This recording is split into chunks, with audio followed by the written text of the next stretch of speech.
Prezados irmãos e irmãs, queridos amigos, que as bênçãos do Mestre Jesus continuem envolvendo os nossos corações, trazendo-nos esta alegria sincera e cristã de quando se reúnem os filhos de Deus para relembrar Jesus e hoje, especialmente, para falarmos da destinação deste planeta escola que a todos nós acolhe com muita sabedoria, dando-nos oportunidade de crescimento e beneficiando as nossas almas com intensas luzes da renovação e do aprendizado eterno.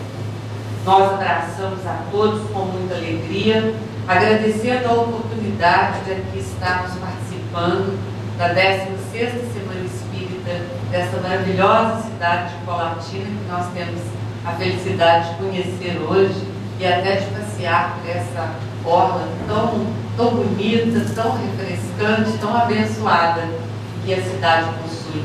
Nós agradecemos a oportunidade, agradecemos muito aos irmãos aqui presentes, porque confiaram na espiritualidade e reservaram estes minutos para nós estarmos aqui juntos, refletindo sobre os destinos da terra e os destinos de todos nós. Com as bênçãos de Jesus Cristo, o Senhor das nossas vidas, nós então iniciaremos as reflexões, lembrando os seus ensinamentos em Mateus. Se nós fôssemos olhar os evangelhos, os evangelistas, e contarmos quantas vezes a expressão reino dos céus, o reino de Deus, está presente nas Escrituras Sagradas, são muitas vezes. Grande será o número dessa nossa coletânea, porque por muitas ocasiões Jesus nos tentou explicar o que seria o reino de Deus ou o reino dos céus.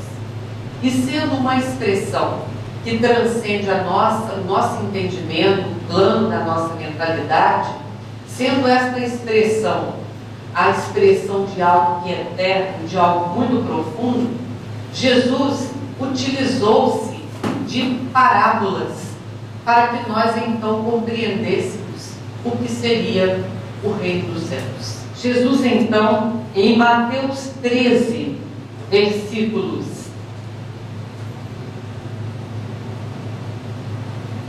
Mateus 13, versículos 24 a 30, Jesus nos propõe a seguinte parábola: o reino dos céus é semelhante ao homem que semeia a boa semente em seu campo. Mas dormindo os homens, veio o seu inimigo e semeou joio no meio do trigo e retirou-se. E quando a erva cresceu e frutificou, apareceu também o joio.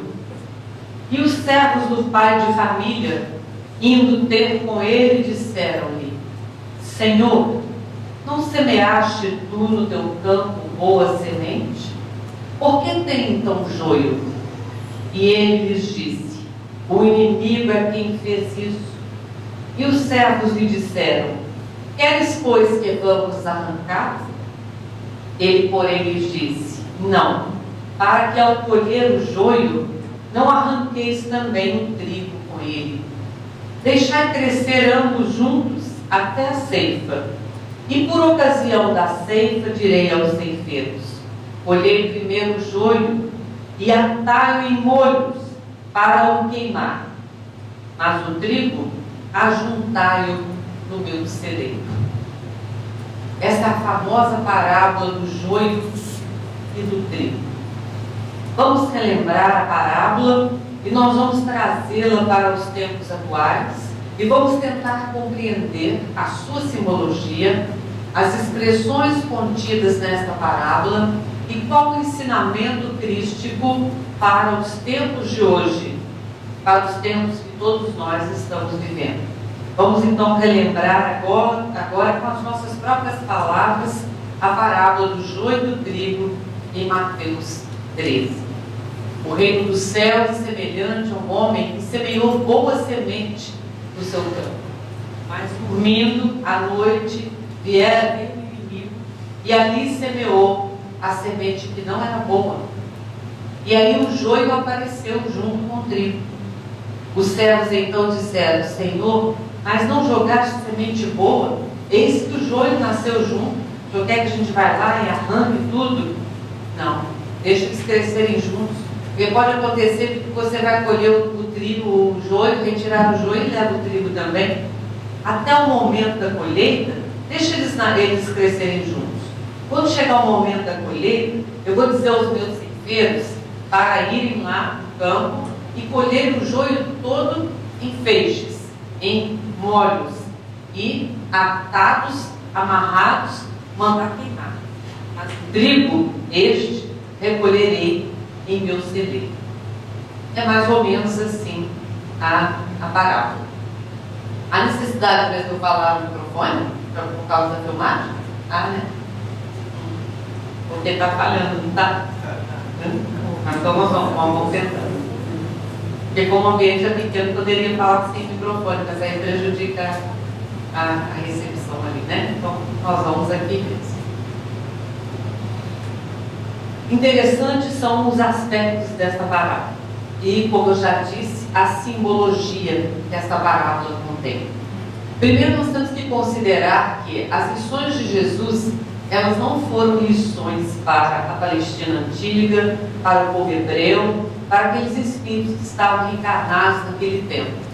A mensagem de Jesus é para o nosso planeta, enquanto o nosso planeta estiver vivendo esse ciclo de aprendizado que ele está vivendo. Quando Jesus disse que ele estaria conosco até a consumação dos séculos, ele queria dizer que a sua mensagem, o seu auxílio e proteção, o seu governo espiritual para com o nosso planeta, estaria em vigilância até o momento em que nós, as crianças espirituais, atingíssemos um certo grau de madureza, um pouco mais de maturidade espiritual, o que significaria fechar-se um ciclo planetário para que o outro se abra no momento de aprendizado novo, de novas perspectivas de crescimento dentro do plano evolutivo da divindade. Nós, os seres espirituais, nós estamos cumprindo uma trajetória cósmica, desde a criação do princípio espiritual até a maturidade plena na matéria. Porque depois que nós nos desvencilharmos deste período, deste ciclo que nos convoca a tomar corpo de carne nos mundos densos, como é o nosso mundo, quando nós encerrarmos esse ciclo, nós continuaremos esta peregrinação, esta viagem cósmica evolutiva, mas sem a necessidade da matéria. Quando nós estamos falando então em transição planetária, em fechamento de ciclo planetário, nós estamos falando apenas em fecha-se uma porta de um aprendizado especial e abre-se uma porta para um outro aprendizado, que é o que nós estamos vendo acontecer no nosso planeta. Longe de nós aqui querer reforçar estas teses escatológicas de final de mundo, de catástrofes, de hecatombes. Isso sempre existiu. A Terra sempre foi motivada no seu crescimento por algumas catástrofes, por alguns desastres naturais, por efeitos climáticos, pela invigilância e pela imprudência nossa, pelo desrespeito nosso às condições naturais do nosso planeta. Então não seria diferente quando nós estamos encerrando um ciclo e estamos partindo para um estágio de mais maturidade. Mas não é bem assim como está sendo propagado no nosso meio, não. Nós todos viveremos sim este momento, mas acredito que muito mais da forma como Jesus coloca aqui na parábola do joio e do trigo, como a nossa mente possa imaginar e espalhar esse discurso, que é um discurso amedrontador, um discurso que às vezes pode ofuscar a nossa esperança cristã, ou mesmo interromper uma caminhada nossa que já vem sendo feita há milênios em busca disso que nos chega neste momento com mais intensidade no planeta, que é a luz crística, a busca pela luz do Cristo. A parábola do joio e do trigo, ela vai nos trazer aqui no seu conteúdo simbólico, na sua alegoria, que este momento que nós estamos vivendo é bem próximo do momento da colheita a que se refere Jesus. Mas, primeiramente, vamos compreender por que é que Jesus se utiliza desses elementos: trigo, joio, campo. Vamos fazer aqui uma viagem à Palestina antiga e vamos imaginar como era difícil uma alimentação farta naqueles tempos em que não se tinha os recursos tecnológicos de produção alimentícia. A população, ela então, quando tinha uma colheita farta, tinham até rituais de agradecimento, porque realmente era uma bênção no campo colher-se muito trigo, porque o trigo era sinônimo de fartura, era sinônimo de alimentação. Um celeiro farto, um celeiro cheio, era motivo de muita alegria, e alguns até sacrifícios faziam nos altares, agradecendo a bondade, a prodigalidade do alto, reservando então aquela colheita farta. Ter um campo que semear ali boa semente era uma coisa muito, muito boa mesmo, não só para quem fazia, mas para todos que compartilhavam. Mas, como nós sabemos, nós ainda não sabemos compartilhar fraternalmente os bens alheios aos inimigos, que viam que aquele que tinha um campo bom, estava todo preparado e receber a semente boa, ele aguardava calado da noite, e era uma das formas de vinganças mais frequentes naquele tempo antigo. Era enquanto estava tudo muito quietinho, escuro, não havia energia elétrica, aquele que ia no campo do seu inimigo, que tinha preparado a terra e colocado a semente boa, e lá semeava o joio no meio do trigo. Porque o joio é uma gramínea muito parecida com o trigo. O joio é o Lório temulento, é o seu nome científico. E quando ele começa a crescer, ele é muito semelhante ao trigo. Não há como que se distinguir pelos olhos o que é trigo e o que é joio, a não ser que os mais corajosos queiram retirar uma folhinha e colocar na boca. Aí sim eles saberiam, mas ninguém se arriscava a tal coisa, porque o joio é uma gramínea que tem, em processo simbiótico, cresce no meio dele um cogumelozinho tóxico que não é visível aos olhos. E enquanto ele está crescendo, este cogumelo ele fixa no joio e ele é nauseante. Então, se você pegar uma folhinha e se for o joio, você vai sentir náuseas, vai querer vomitar, porque é uma substância tóxica desse cogumelo. Então, ninguém queria arriscar e ali experimentar, e também como é que ficar experimentando na lavoura toda e tendo todo aquele trabalho tóxico dentro do organismo. Era natural, então, que se esperasse crescer, porque a partir de determinado momento não haveria dúvidas o que é trigo e o que é joio. Por isso Jesus se utilizou, então, dessa simbologia para nos fazer entender o que era o reino dele. O reino do Senhor é semelhante mesmo a este Senhor, que somos cada um de nós, trabalhando o nosso pedaço de mundo que a divindade nos ofereceu, e aqui tentando trabalhar a terra que é nossa, provisoriamente, de nossa responsabilidade, e nela semear a semente boa. Mas nem sempre nós cuidamos com zelo, com dedicação da nossa terra, que é a terra dos nossos compromissos, a terra das nossas responsabilidades. Nem sempre assim fazemos. E então, a noite significa a falta de luz, a falta de discernimento, a falta de vigilância. O inimigo, quem são os inimigos? Serão aqueles que trabalham contra essas forças evolutivas. Todas as forças evolutivas do planeta trabalham em sintonia com o plano da divindade, plano evolutivo. Porque a divindade tem um plano evolutivo para o cosmos, que se desdobra em plano evolutivo, por exemplo, para uma galáxia, que se desdobra num plano evolutivo para um sistema solar, para um planeta, para uma nação, antes para um continente, para uma nação, para um povo, para uma cidade, para uma família, para o ser espiritual. Perceberam? Nós estamos dentro de um plano universal. A nossa história, aquilo que nós estamos vivendo aqui, que nós estamos fazendo, a terra na qual nós estamos depositando as nossas sementes, o investimento na vida que nós estamos fazendo, isso faz parte de um plano cósmico que se desdobra em vários níveis vibratórios, fora das dimensões físicas e nas dimensões físicas como nós estamos vivendo aqui. Este plano cósmico, ele é muito bem definido aqui nessa parábola. Ele é assediado, vamos dizer assim, pelos inimigos, que são todas aquelas, vamos dizer, aquelas forças existentes no universo que conspiram contra o plano evolutivo que prevê avanço, crescimento, renovação, inspiração, evolução.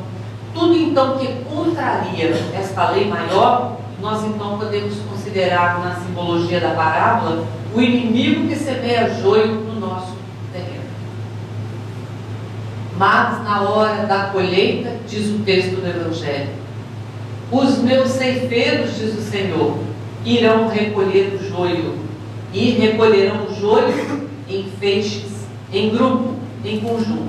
Amarrarão esse joio e ele será mandado para a queima, e o trigo será recolhido no celeiro do Senhor. O que é que nós estamos vivendo no planeta Terra? Justamente este instante em que os ceifeiros do Senhor vão fazer a colheita final. Aí vou falar uma coisa que eu acredito que vai chocar um pouco, mas depois eu explicarei. Nós estamos vivendo o juízo final. E quem nos diz isso é Emmanuel. Emmanuel diz que todos nós passamos por juízo parcial quando desencarnamos. E realmente, todas as vezes que nós cumprimos a nossa tarefa planetária, seja na Terra ou em planetas semelhantes a este, porque é possível que nós tenhamos vivido ou que ainda viveremos em planetas semelhantes à Terra.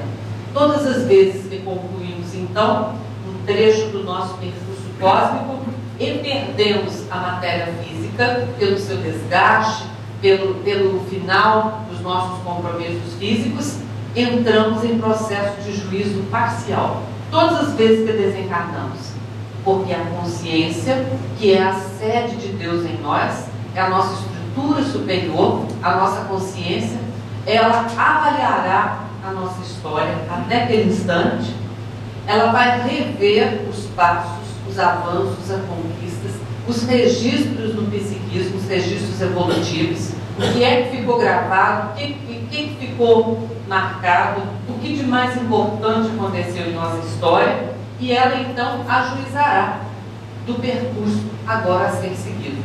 Mas quando esse juízo ele acontece de forma coletiva, ele então é um juízo final, porque significa época de fazer uma colheita. O trigo foi crescendo junto com o joio e eles se misturaram, eram parecidos no começo e depois começaram então a se distinguir.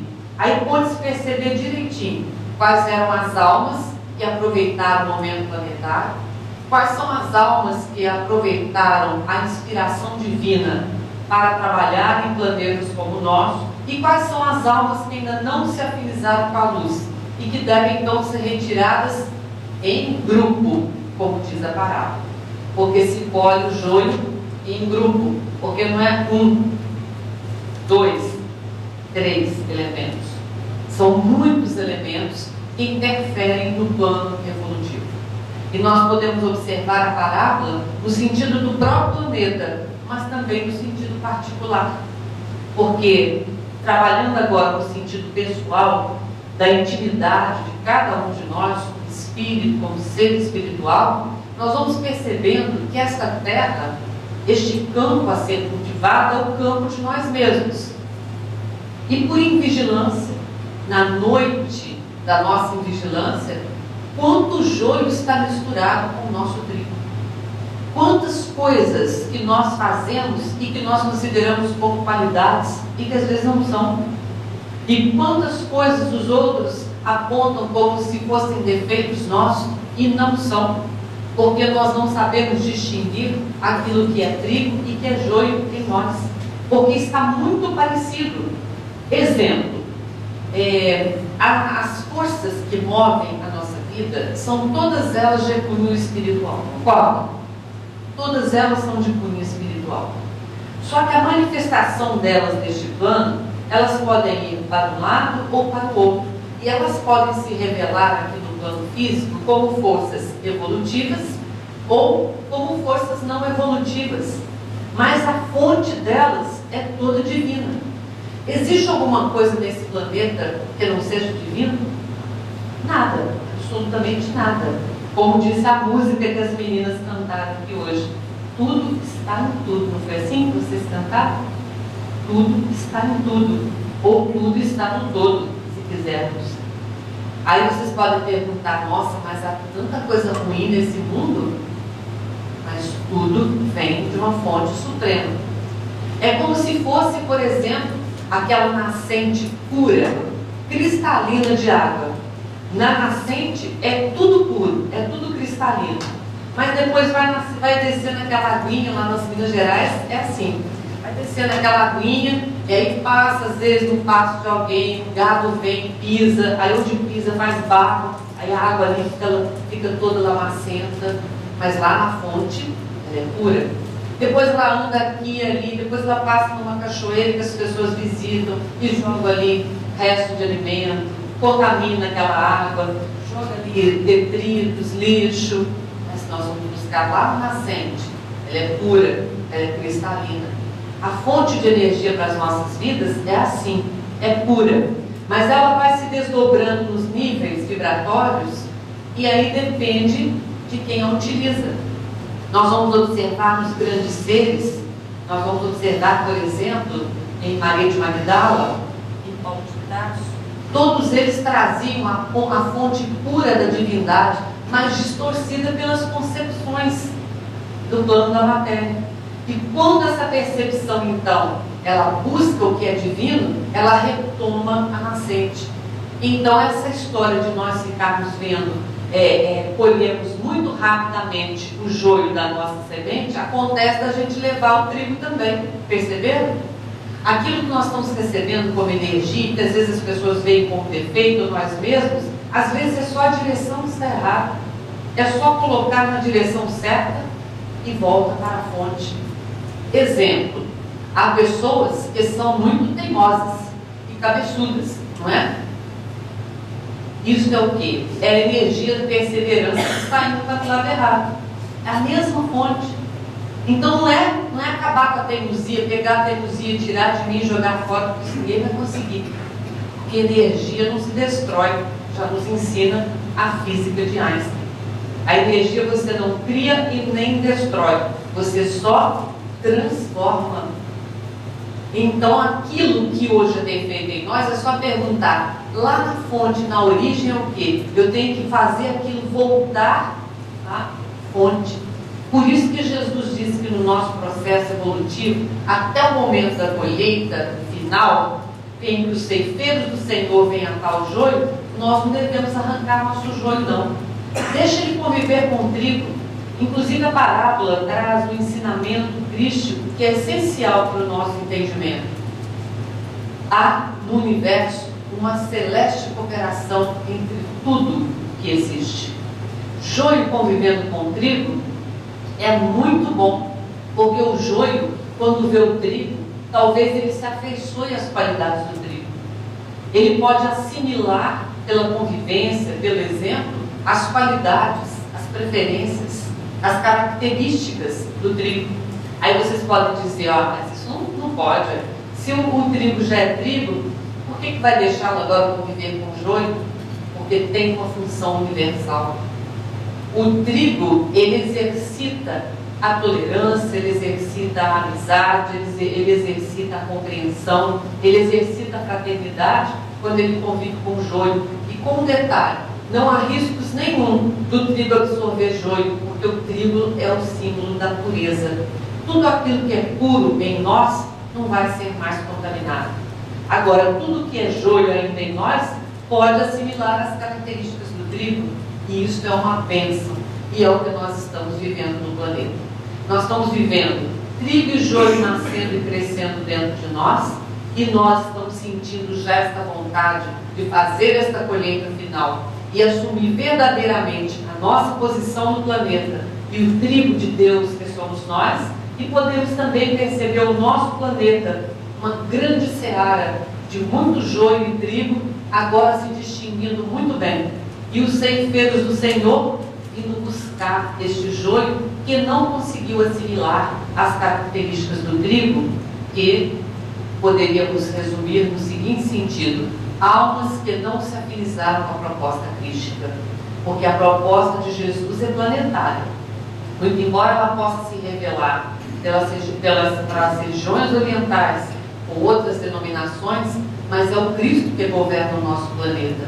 E os seus raios de luz, eles se revelam em todas as civilizações, em todos os campos do nosso planeta, ainda que tenham denominações diferentes. E nós estamos sendo visitados por esta luz crística com muito mais intensidade.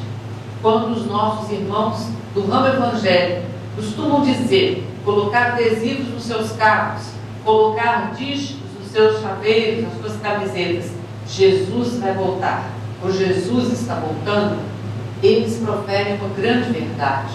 Não sei se a concebem como nós concebemos, mas é uma grande verdade.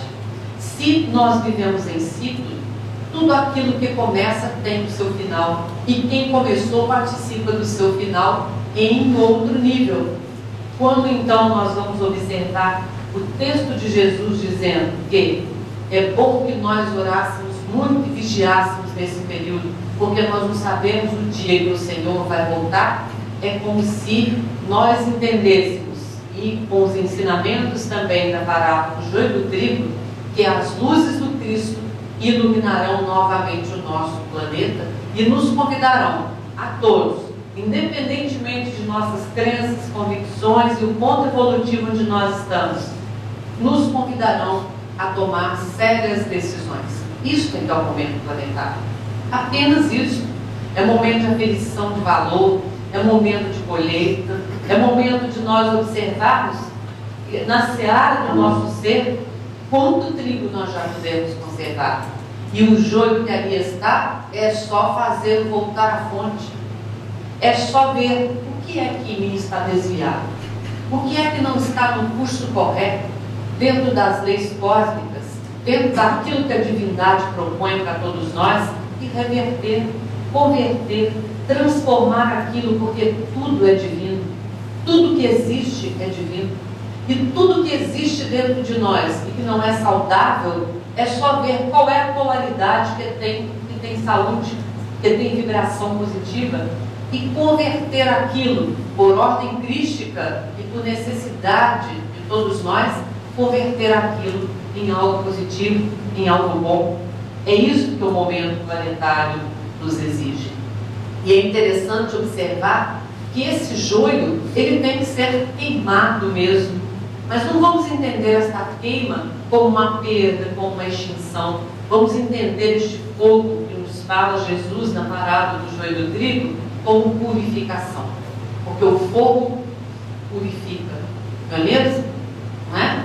Se nós vamos, por exemplo, aqui, alguns dos jovens, tem alguns que têm o hábito de acampar, não tem?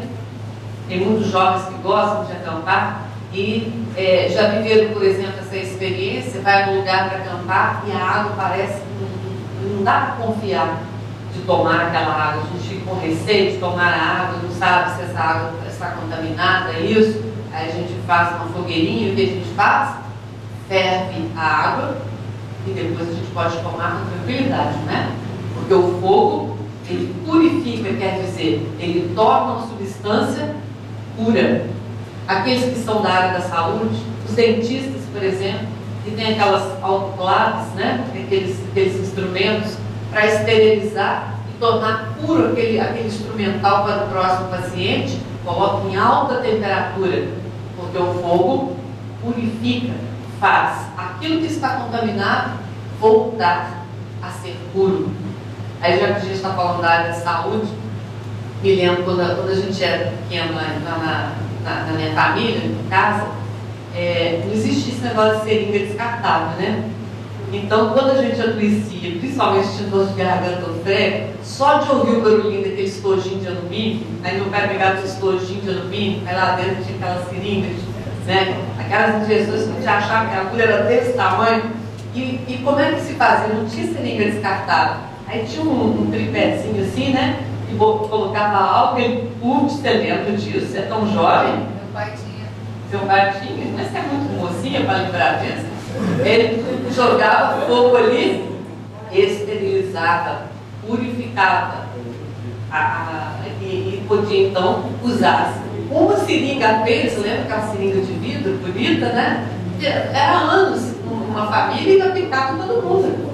Não disse que negócio aqui joga fora não, né? Mas porque o fogo purifica. Então, quando o joio ele é atado em feixes para ser lançado à queima, significa que tudo aquilo que não é evolutivo em nós será purificado. Não é que vai acabar, vai jogar fora, não serve, vai extinguir, não. Porque não existe nada no universo que não tenha utilidade e valor. Porque se não fosse para ter utilidade e valor, não seria criado. Se existe, é porque tem valor. Só que foi contaminado, foi maculado. Então precisa purificar-se para voltar ao seu estado de origem. É este o sinônimo aqui da queima do joio. Agora o trigo, este será colocado no meu celeiro.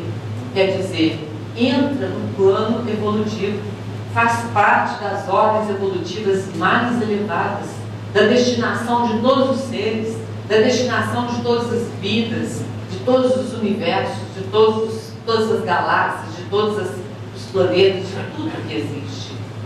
Nós, às vezes, por um defeito mental, nos posicionamos acanhadamente diante da vida universal e achamos que a vida é só isso, uma vida humana. O que significa essa vida humana senão uma experiência, dentre das inúmeras experiências que nós já tivemos e que ainda teremos, uma experiência que está dentro da experiência dos que estão acima de nós, que por sua vez está dentro da experiência dos outros, até nós chegarmos no grande plano cósmico para todos os seres de Deus, todos, sem exceção. A parábola do joio e do trigo vem nos dizer, meus irmãos, aquilo que o codificador da doutrina espírita Allan Kardec nos disse no capítulo Sinal dos Tempos do seu livro A Gênese. Quem quiser saber como é que esse momento se dará, que momento planetário é este, busque estudar o capítulo Sinal dos Tempos do livro A Gênese de Allan Kardec, e ele vai nos dizer: a nossa humanidade passará por transformações generalizadas. Não serão transformações que atingirão um povo, uma raça, uma nação. Será uma revolução geral do planeta todo. E esta renovação planetária, ela não conterá os elementos da geração falida, velha, antiga e caduca. Serão elementos novos. Será uma nova ordem moral para o nosso planeta. Porque assim como os homens têm a sua idade e as crises de cada idade, o planeta também. Olha como coloca bonito o nosso codificador. Nós saímos da infância para a adolescência, temos as nossas crises, né? Temos a crise escolar, onde a criança antigamente era a crise dos 7 anos, ficava arteira, falante, não dava uma trabalheira danada. Depois vivíamos a crise da adolescência, a crise da juventude. A cada etapa do corpo físico, nós vamos vivendo as crises que sempre indicam caminhos melhores, mais maduros, com mais experiência. E o codificador diz que os planetas também, à maneira das idades físicas, têm as suas maturações. E ele viverá crises para sair da infância para a adolescência, da adolescência para a juventude, ou poeticamente, como Allan Kardec diz, são folhas de outono que cairão e serão sucedidas por outras folhas muito mais cheias de vida, diz ele. E ele fala então de uma geração nova, de uma geração futura, e explica como é que essa geração futura ela descerá sobre a terra. Ele usa uma alegoria que nos facilita o entendimento. Ele diz assim: é como se a terra fosse um grande pelotão, combatentes, soldados na terra, e é aquele que comanda aquele exército terreno. E ele vai dar as instruções, e ele percebe que ali no meio do pelotão tem um indisciplinado, um insubordinado, que não ouve as ordens, não respeita as ordens. E então o comandante chama a atenção, e se ele não responde, ele solicita que seja retirado do pelotão e busca um soldado mais adestrado, um soldado mais compromissado, mais disciplinado. E de repente ele olha, e ali naquele pelotão, naquele exército planetário, tem 2, 3, 5, tem um grupo que bagunça o plano daquele comandante. Então ele pede que eles sejam retirados em grupo. Olha a alegoria que Kardec usa, que coisa interessante.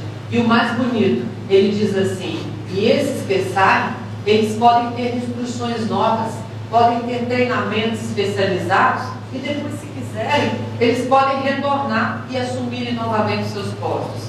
Então, meus irmãos, esse negócio de transição planetária já não é de hoje que está acontecendo. Nós demoramos décadas para assumir novos valores. A transição planetária já está acontecendo há muitas décadas. Foi começando a tirar um soldado disciplinado, agora estão se tirando 2, 3, alguns milhares, muitos estão sendo retirados do planeta para receber instruções para que aquele joio plantado por vigilância na calada da noite, ele se converta no trigo e depois retorne ao cenário.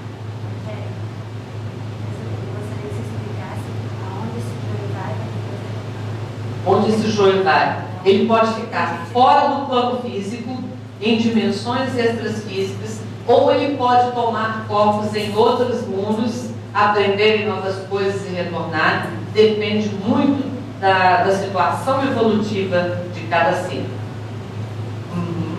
Ok. Numa página do livro, é um livro do Emmanuel, Diálogo dos Vivos, o livro do Emmanuel, ele tem uma página muito interessante. Nesse livro, o Emmanuel tem uma página que diz que muitos espíritos reencarnavam neste período planetário, ou iriam reencarnar, mas tinham muitas dificuldades ainda vibratórias, que nós poderíamos hoje dizer, tinha muito joio ali, solicitaram uma vida mais curta, e aí nós vamos perceber muitas crianças desencarnando, muitos jovens desencarnando, muito câncer em criança e jovem, muitas doenças ceifando vidas assim, olha, na juventude, pessoas jovens partindo. Aí o Emmanuel diz: está acontecendo uma dupla renovação do planeta. É a renovação planetária, e isso o Emmanuel está dizendo lá no final da década de 60, começo de 70. Vocês terem uma ideia de como é que uma transição planetária não é coisa de semanas, de meses, e nem tão pouco para ninguém definir, é este ano, é este mês, esta data.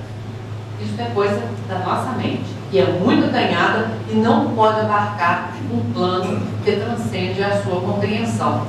Desde essa época, coisa aí, quase 50 anos, Emmanuel já está falando de transição planetária. Enquanto o planeta se renova, muitas almas também estão buscando renovar. Reencarnam, ficam pouco tempo, desencarnam, e aí sim, aí vão planejar uma existência num planeta mais iluminado. Porque a destinação do nosso planeta, se nós soubéssemos, é uma destinação muito luminosa. Este planeta se tornará, no contexto sideral, um planeta muito sagrado, um planeta iluminado, um planeta cujos habitantes têm características de um perfil novo que nós desconhecemos. ele já foi descrito por Jesus. Porque eu tenho a impressão que alguém poderia perguntar, mas como é que será essa geração nova? Como é que serão os habitantes dessa nova terra? Como é que será esse planeta? E aí nós vamos lá em Mateus, capítulos 5, 6 e 7, e nós temos ali o biotipo da nova humanidade, porque será uma nova humanidade aqui no planeta, que não tem as características da nossa humanidade. Não é interesseira, não é egoísta, como é a nossa humanidade atual. Ela não preconiza os valores pessoais. Acima dos valores pessoais estão os valores coletivos. É uma humanidade que não é violenta, porque tem brandura e mansidão, porque essa é que herdará a terra, segundo Jesus. E Mateus, nos capítulos 5, 6 e 7, nos traz o maravilhoso sermão da montanha de Jesus. E o que Jesus estabeleceu no sermão da montanha? Se separar a linguagem de Jesus no sermão da montanha, ele não se preocupou em dizer, ele se preocupou com ética de conduta, não. Não faça isso, não faça aquilo, vai aqui, vai ali, pense assim, pense assado. Não. Jesus, o nosso governador, estabelece ali não uma ética de conduta, mas uma ética de ser. Não naquilo que devemos fazer, mas naquilo que devemos ser. Jesus não se preocupa com periferia.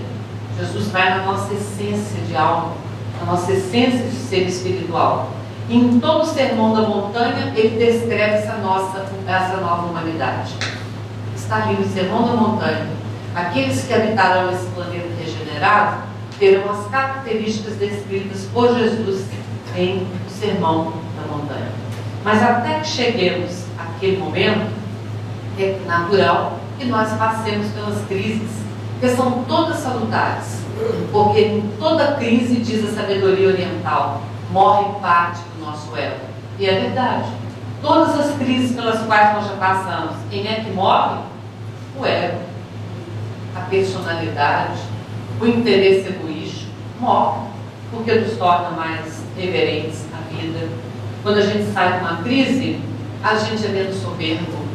Quando a gente enfrenta uma crise e sai dela, nós temos novos aprendizados na alma, na essência. E então, até que cheguemos neste ponto de nos capacitarmos para fazermos parte desta nova humanidade, desse novo tipo que se instalará aqui no nosso planeta, nós passaremos por algumas crises. E quem quiser saber, mas que crises são essas? Aí nós temos que nos capítulos 24 e 25 de Mateus, vocês estão percebendo que transição planetária, quem conhece é Jesus, né?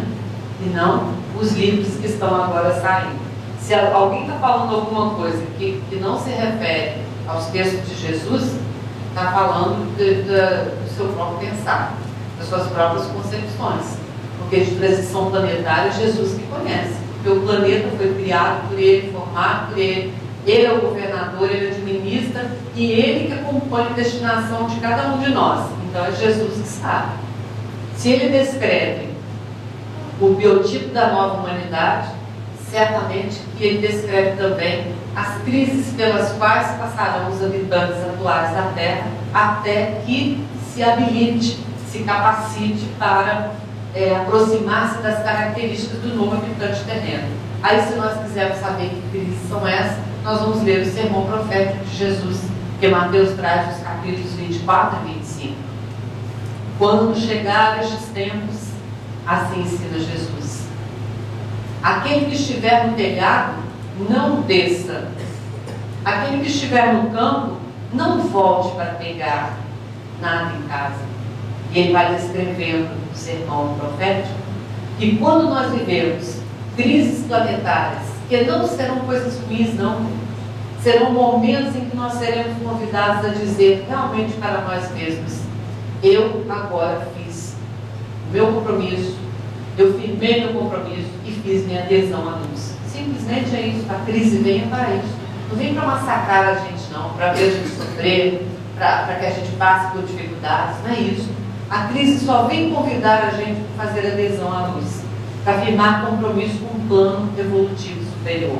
É só para isso. Então não pode resistir. Quem sofre muito em crise é porque está resistindo à luz. É como se dissesse: não, eu quero ficar nessa vidinha mesmo. Não, eu quero continuar essa marchinha terrena aqui. Aí sofre. Quanto mais resistência à luz, maior é a dor e maior é o sofrimento. Então, se nós já sabemos disso, a crise chega, a gente abre os braços e diz: o que eu tenho que aprender? O que é que eu tenho que transformar? O que é que eu desviei de curso e que eu preciso voltar à fonte genuína, à fonte bem feita, à fonte imaculada? É só isso que nós temos que perguntar. E o sermão profético então vai dizer: aquele que estiver no telhado, não desça. Quer dizer, se nós já adquirimos consciência vibratória superior, no momento da crise, não vamos descer de vibração. Porque tudo aquilo que é mazela nossa, tudo aquilo que é dificuldade vai ser testado neste momento de colheita final planetária, para a instalação aqui do reino dos céus e para a definitiva instalação da fraternidade e da luz crística neste planeta.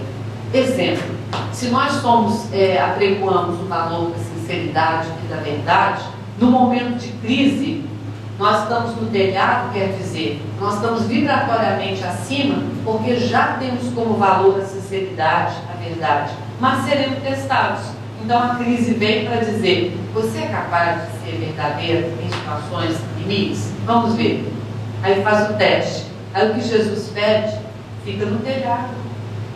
Você será convidado para falsear, fique no telhado, não desça. Você vai ser convidado para ser desonesto, seja nas palavras, na atitude, nos compromissos, nos relacionamentos, fique no telhado. É somente isto uma crise planetária.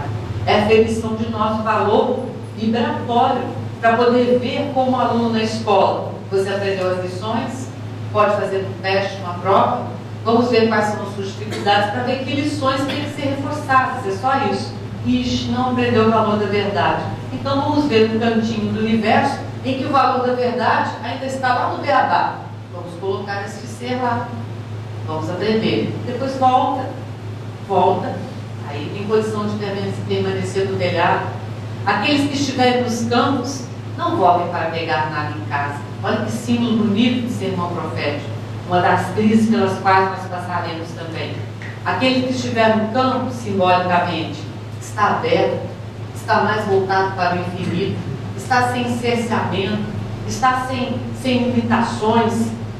A hora que vem a crise, não volta para casa no sentido de casa mental, convicções pequenas, tradições, leis terrenas que fazem parte da nossa mente. Se nós já estamos no campo, se nós já conhecemos Jesus como nós conhecemos, se nós já podemos abrir nossa mente, nosso coração para o infinito, na hora da crise, por que nos acovardarmos, sentimos amedrontados, sentimos inseguros e retornar à casa miúda que nós construímos, uma casa cujo centro de atenção somos nós mesmos, enquanto que a nossa casa deveria ser o universo e os nossos centros de atenção, Deus.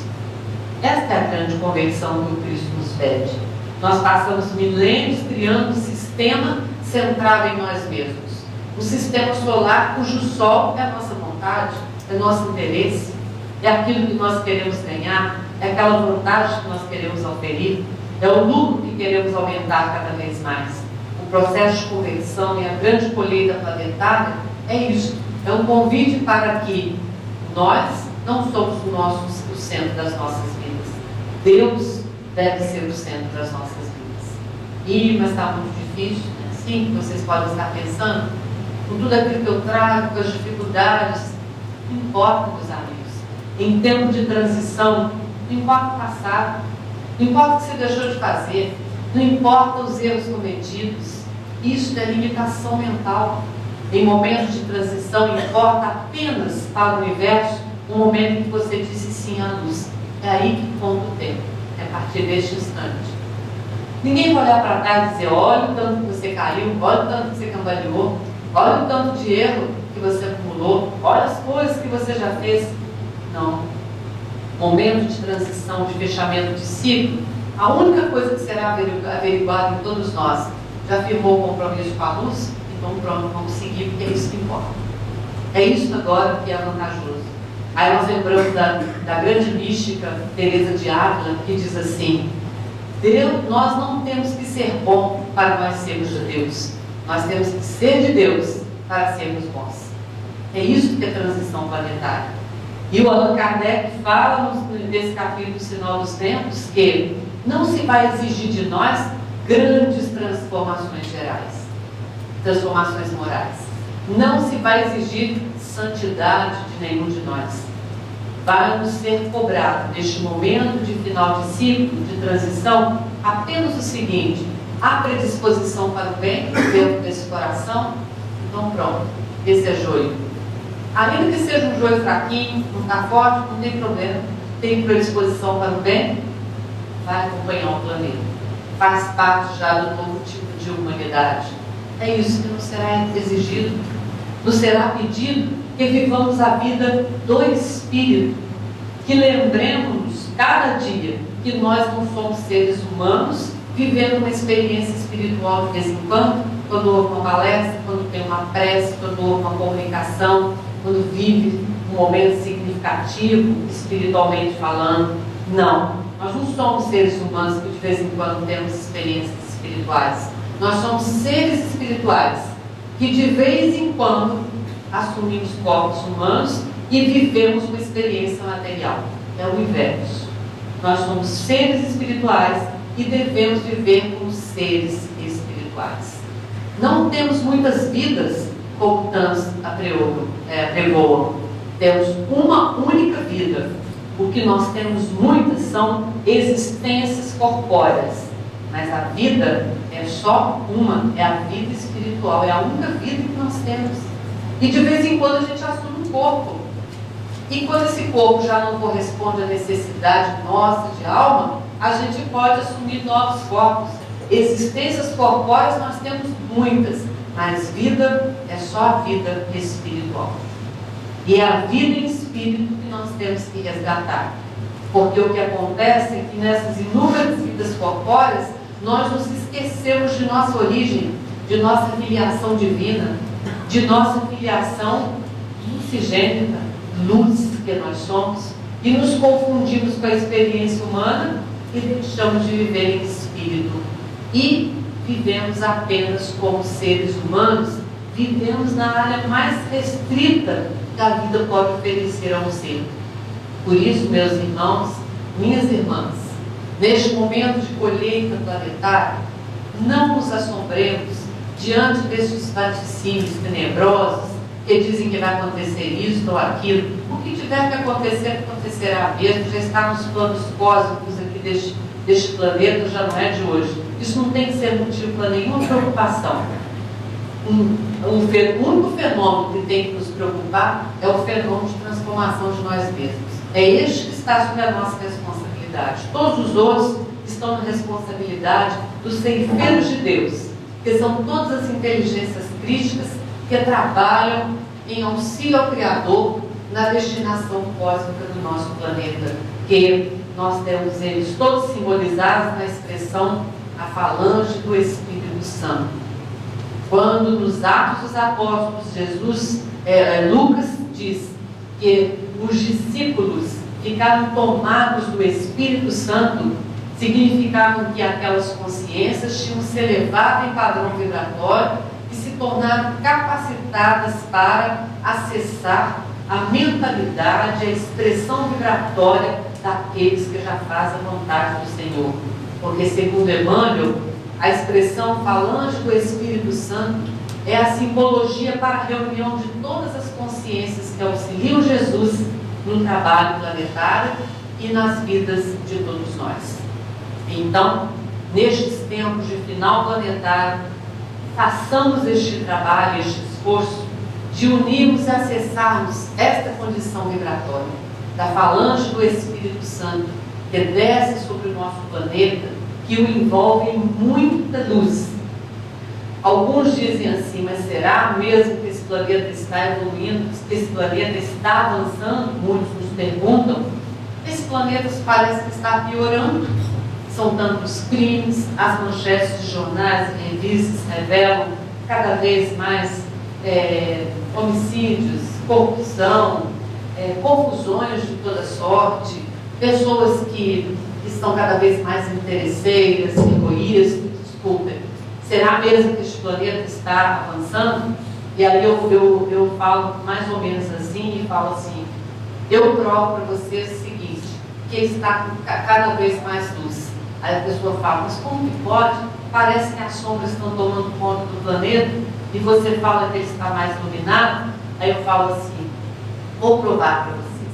Vou provar para vocês agora aqui. Nas Minas Gerais, aquelas casas das Minas Gerais, costumavam-se, quando estavam se construindo, fazer um cantinho que era chamada a despensa. Aí ali colocavam-se os mantimentos, assim fala em Minas Gerais, os mantimentos, as latas de quitandas, numa linguagem mineira, não é? E, muito embora não seja usual isso nas nossas casas, mas nós sabemos bem o que nós estamos falando, né? Então tem aquele cantinho. As casas modernas hoje até estão reservando ali perto da cozinha mesmo, casas de alvenaria, de prateleiras, e ali guarda-se a louça, guarda-se os utensílios, guarda-se os itens alimentícios, não é mesmo? Mas só que a gente também não vai gastar tanta energia elétrica tendo despensa. Enquanto que no corredor, na sala, no quarto de televisão, no escritório, nós vamos colocar lâmpadas fortes, 100 watts, 150 watts, na despensa de 40 watts resolve, não é mesmo? Para que nós vamos colocar uma lâmpada de 150 watts na despensa? Então imagine, você está ali anos com aquela lâmpada de 40 watts na sua despensa.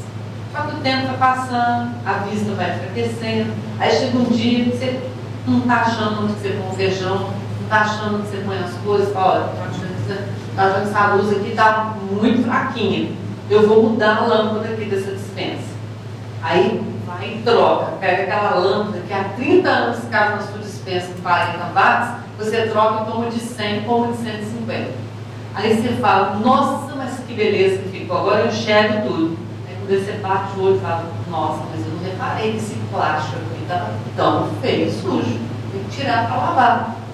Gente, mas eu não percebi que o vidro que eu guardo feijão há tanta, nossa, mas quanta sujeira tem nesse vidro aqui. Eu vou ter que tirar para fazer uma limpeza. Aí eu pergunto para vocês, aquela sujeira toda, aí ela não olha para baixo e vê teia de aranha aqui de 40 watts, ela nem sabia que tinha teia de aranha ali. Tinha uma sujeirinha aqui, uma sujeirinha ali, né? Aí tem que vasculhar um picumã aqui, né? E aí eu pergunto, isso tudo surgiu naquele ato instantâneo? Na troca da lâmpada? Não, estava tudo ali, só que a gente não via. E quando você coloca uma lâmpada mais forte, você vê. E aí fica mais fácil limpar, arejar, não é mesmo?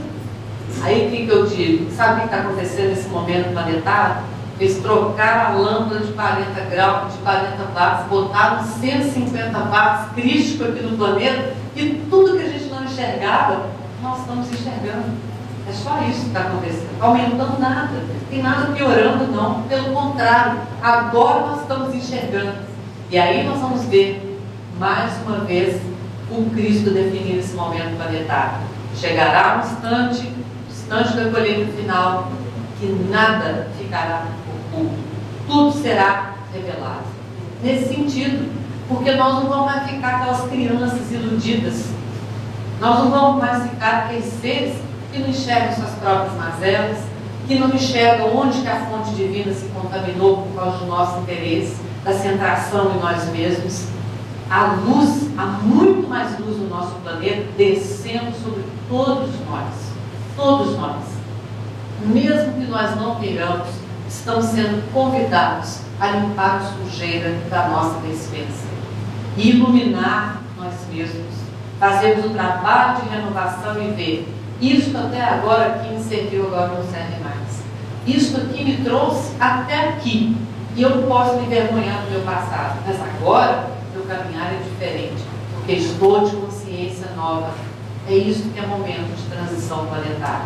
Não é momento para nós ficarmos propagando filosofias e teorias que amedrontam e que mais roubam a nossa esperança do que trazem qualquer otimismo na nossa vida, não é mesmo? É momento de nós vermos as luzes do Cristo descem cada vez mais sobre a terra e nos revelam onde estão as nossas fragilidades, para que nós as trabalhemos agora sem cansaço e com rapidez, porque Jesus, meus irmãos, Ele está voltando sim. no coração de cada um de nós. Jesus está deixando as suas marcas neste planeta que se ilumina e se tornará, no contexto sideral, um planeta escola, um planeta iluminado, para almas que aprenderam que não dá mais para viver sem luz. Viver em espírito é a ordem planetária. E esta é a página do Espírito Emmanuel com a qual nós encerramos a nossa reflexão de hoje. Capítulo 82 do livro Pão Nosso, psicografia de Chico Xavier, da grande obra do Espírito Emmanuel. Aqui neste capítulo, o Emmanuel traz todas as características e o comportamento de quem vive segundo as leis do Espírito, que é o que o momento planetário nos pede: viver como Espírito. Quem vive segundo as leis do Espírito respira em esfera diferente do próprio campo material em que ainda pousa os pés. A primeira frase do Emmanuel já é um ensinamento: os pés no chão, mas a mente em Deus. A vibração tem que ser no telhado. Os pés podem estar no chão, mas a consciência tem que estar no telhado. Aquele que vive segundo as leis sublimes do Espírito vale-se de cada dia como aquele aprendiz aplicado, que valoriza a sua permanência sobre a terra e sabe que isso é um valioso tempo de aprendizado que não pode menosprezar. Qual a característica da nova humanidade? Não perde tempo. Tempo é recurso valioso, é concessão, é dádiva suprema para todos nós. No trabalho, encontra sempre oportunidade de elevação e aprimoramento, característica da nova humanidade. Não se queixa do trabalho, não fica buscando repouso e descanso infinitamente. Valoriza as oportunidades de trabalho sempre. Nas dificuldades e aflições, ao invés de revoltar, choramingar, espernear, aqueles que vivem segundo o Espírito, o que fazem nas dificuldades e aflições? Recolhe recursos para sua própria iluminação e engrandecimento. Essa frase aqui eu adoro. Aquele que vive segundo as leis do Espírito vê passar obstáculos como vê correr nuvens. Olha que coisa linda, que poesia de Emmanuel. A nuvem chega, ela pode até estar carregada, cai aquela chuva, mas tudo passa. Aquele que vive segundo as leis do Espírito vê passar obstáculos como vê correr nuvens. Ama a responsabilidade, mas não se prende à posse. Dirige com devotamento, mas foge ao domínio. Ampara sem inclinações doentias. Serve sem escravizar-se. Permanece atento com obrigações da sementeira, mas não se preocupa com a colheita, porque sabem que sol, chuva, campo, planta, água e vento pertencem ao eterno doador, a Deus. Sabe que é o usufrutuário dos bens divinos, então, onde quer que se encontra, carrega consigo mesmo, na consciência e no coração, os próprios recursos. Feliz aquele que segue vida fora em espírito. Felizes nós que escolhemos estar aqui esta noite para aprender com Jesus e com a espiritualidade superior como deve ser o nosso comportamento nesses lindos e iluminados momentos de colheita final no nosso planeta, de transição dos tempos de sombra para os tempos de luz. Que eles sejam muito abençoados para os nossos corações, as nossas vidas, a família de todos aqui, o trabalho, aquele campo que Deus ofereceu a cada um de nós para que nós semeemos com fé o trigo de nós mesmos. Bênçãos em Jesus, muita paz e mais uma vez, minha gratidão, meu carinho pelos companheiros de Colatina, pela oportunidade de conhecer essa cidade, de estar com vocês e de relembrar Jesus da forma como nós aqui fizemos. Muito obrigada, muitas bênçãos.